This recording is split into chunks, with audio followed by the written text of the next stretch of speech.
आकाशवाणी भोपाल से प्रस्तुत हैं प्रादेशिक समाचार।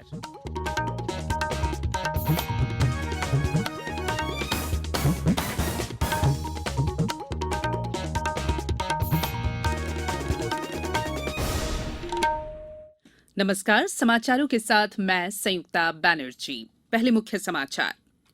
आज जल दिवस है। इस अवसर पर मध्य प्रदेश और उत्तर प्रदेश के बीच केन बेतवा संपर्क परियोजना लागू करने के समझौता ज्ञापन पर हस्ताक्षर होंगे।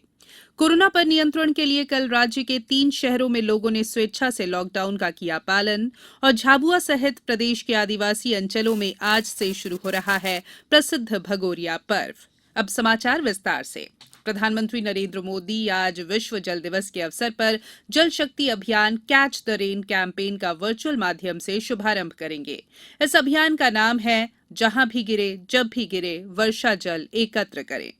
जल दिवस ताजा पानी के महत्व और जल संसाधनों के स्थायी प्रबंधन की आवश्यकता पर ध्यान केंद्रित करता है। इसका लक्ष्य विश्व भर में जल संकट के बारे में जागरूकता बढ़ाना और 2030 तक सबके लिए जल और स्वच्छता सेवाएं सुनिश्चित करने का स्थायी विकास लक्ष्य हासिल करने में सहायता करने के लिए लोगों को प्रेरित करना है। प्रधानमंत्री की उपस्थिति में जल शक्ति मंत्री और मध्य प्रदेश और उत्तर प्रदेश के मुख्यमंत्रियों के बीच केन बेतवा संपर्क परियोजना लागू करने संबंधी समझौता ज्ञापन पर भी हस्ताक्षर किए जाएंगे। नदियों को जोड़ने की राष्ट्रीय योजना के तहत ये पहली परियोजना होगी। इस परियोजना के तहत दौधन बांध के निर्माण के जरिए केन और बेतवा नदी को जोड़ने वाली नहर के माध्यम से केन नदी का जल बेतवा नदी में डाला जाएगा। इससे हर साल 10,62,000 हेक्टेयर कृषि भूमि की सिंचाई होगी, लगभग 62 लाख लोगों को पेयजल की आपूर्ति की जाएगी और 103 मेगावाट पन बिजली पैदा की जा सकेगी। इस परियोजना से बुंदेलखंड के पानी की कमी वाले क्षेत्रों, विशेषकर पन्ना, टीकमगढ़, छतरपुर, सागर, दमोह, दतिया, विदिशा, शिवपुरी, रायसेन तथा उत्तर प्रदेश के बांदा, महोबा, झांसी और ललितपुर क्षेत्रों को जल आपूर्ति की जा सकेगी। इससे देश भर में जल की कमी दूर करने के लिए नदियों को जोड़ने की अन्य परियोजनाओं के लिए भी मार्ग प्रशस्त हो सकेगा। कोरोना पर नियंत्रण के लिए राज्य के 3 शहरों भोपाल, इंदौर और जबलपुर में लगाए गए रविवार के लॉकडाउन का व्यापक असर रहा। राजधानी भोपाल में इस दौरान मेडिकल और आवश्यक वस्तुओं की दुकानों को छोड़कर सभी दुकानें और व्यापारिक प्रतिष्ठान पूरी तरह बंद रहे। भोपाल शहर के कई स्थानों पर दूध की आपूर्ति नहीं होने से लोगों को मुश्किलों का सामना करना पड़ा। सिटी बसें भी पूरी तरह से बंद रहने के कारण लोगों को आने जाने में मुश्किलों का सामना करना पड़ा। लॉकडाउन का पालन कराने के लिए प्रशासन ने पुख्ता इंतजाम किए थे। चौक चौराहों पर पुलिस और प्रशासन का अमला लोगों को समझाइश देते नजर आ रहा था। वहीं इंदौर में 1-2 जगहों पर लॉकडाउन तोड़ने वालों के खिलाफ पुलिस ने सख्ती भी बरती। जबलपुर में भी पूरी तरह लॉकडाउन रहा। राष्ट्रपति रामनाथ कोविंद ने कल एनआईटी राउरकेला के 18वें दीक्षांत समारोह को संबोधित करते हुए कहा कि विश्वविद्यालयों को संस्था और समुदाय को सशक्त बनाने में सहयोग देना चाहिए। नई राष्ट्रीय शिक्षा नीति के कार्यान्वयन के बारे में राष्ट्रपति ने कहा कि इसका उद्देश्य 21वीं सदी में भारत को ज्ञान के क्षेत्र में विश्व गुरु बनाना है और एनआईटी राउरकेला जैसे संस्थानों को इस दिशा में प्रमुख भूमिका निभानी है। राष्ट्रपति ने इस्पात जनरल अस्पताल में सुपर स्पेशलिटी सुविधा का उद्घाटन भी किया। पूर्व संतोष ट्रॉफी फुटबॉल खिलाड़ी इब्राहिम बख्श ने कोरोना संक्रमण पर नियंत्रण के लिए प्रशासन की जारी दिशा निर्देशों का पूरी तरह से पालन करने की लोगों से अपील की है। इस महामारी के टाइम में आपको अगर सोशल डिस्टेंसिंग और मास्क कंपलसरी है, आप लोग जितना अच्छे से हैंड वॉश करें और मास्क लगाएं, सोशल डिस्टेंसिंग मेंटेन करें। कोविड-19 से बचाव और सुरक्षित रहने के 3 उपाय। मास्क लगाएं, 2 गज दूरी है जरूरी, सुरक्षित दूरी रखें, हाथ और मुंह साफ रखें।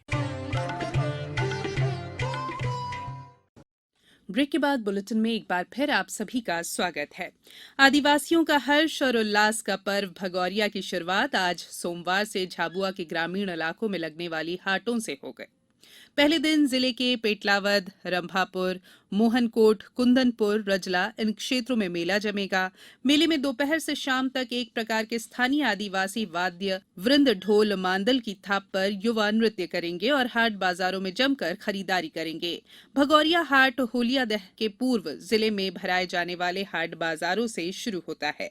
इस दौरान भराए जाने वाले हाट बाजार मेले के रूप में तब्दील हो जाते हैं। सतना जिले के ग्राम पंचायत मटेहना में कल सर्वोदय मंडल द्वारा ग्रामीण जनों के सहयोग से राष्ट्रपिता महात्मा गांधी की प्रतिमा की स्थापना की गई।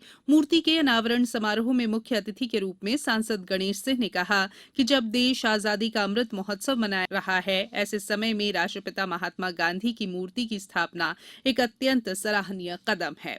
उन्होंने कहा कि प्रधानमंत्री नरेंद्र मोदी के नेतृत्व में ग्राम स्वराज साकार हो रहा है।